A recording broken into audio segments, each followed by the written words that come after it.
So LPP formation கேட்டிருக்காங்க. Formation of the mathematic formation of the LPP problem. So இந்த problem word problem table மாதிரி கொண்டு வர தேவையில்ல. ஸோ இது கொஞ்சம் நல்லா அண்டர்ஸ்டாண்ட் பண்ணிக்கணும். அந்த சம் கேட்டிருக்கான் யூனிவர்சிட்டி கொஸ்டின்ல. There are two thing, old hens and young ones. So ரெண்டு எண்ட்ஸ் இருக்கு. அதோட காஸ்ட் கொடுத்துருக்காங்க rupees 2 rupees and 5 rupees. So அதாவது old hens can be bought for 2 rupees, young one cost is 5 rupees. இந்த old எண்ட்ஸ்லே old hens அதில் அப்போ இந்த எக்ஸ்1 வந்து நம்ம என்ன எடுத்துக்கணும், number of old one. So x1 denote number of old ends எடுத்துப்போம். x2 வந்து number of young ends எடுத்துப்போம்.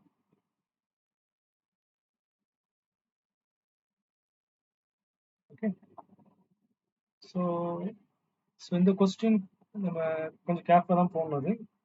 ஸோ மேக்ஸிமம் ஆஃப் இது maximum z equal to old end 3x. அப்போ 3 into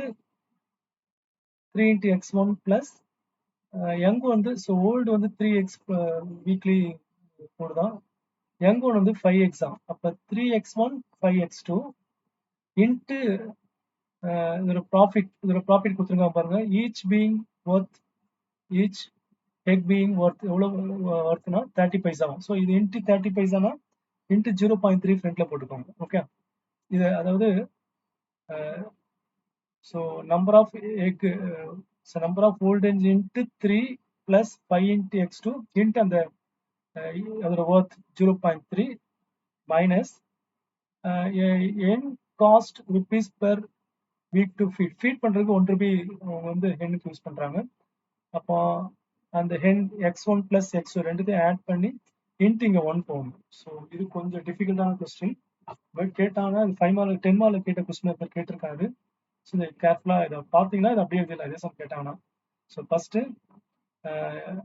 அந்த ஹோல்டு வந்து hold 3 into x1 5 into x2 into அந்த அதோட worth அந்த எக்கோட ஒர்த் 0.3 மைனஸ் அதுக்கு எவ்வளவு செலவு பண்றாங்கன்னா x1 plus x2 1.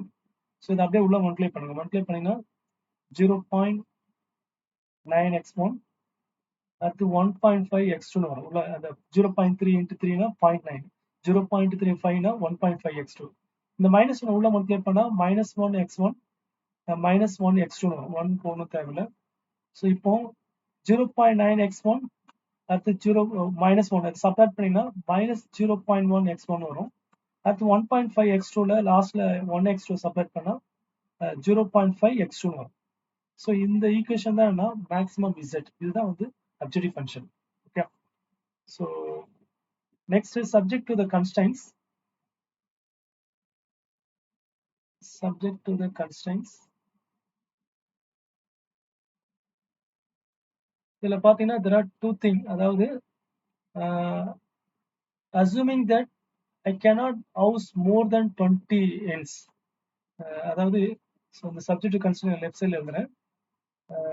ரெண்டு எண்ட்ஸையும் வந்து 20க்கு மேல வைக்க முடியாது. அப்போ x1 plus x2 is less than equal 20 போடணும். cannot வந்தாலே more than வந்தாலே நான் less than equal சொல்லியிருக்கேன்.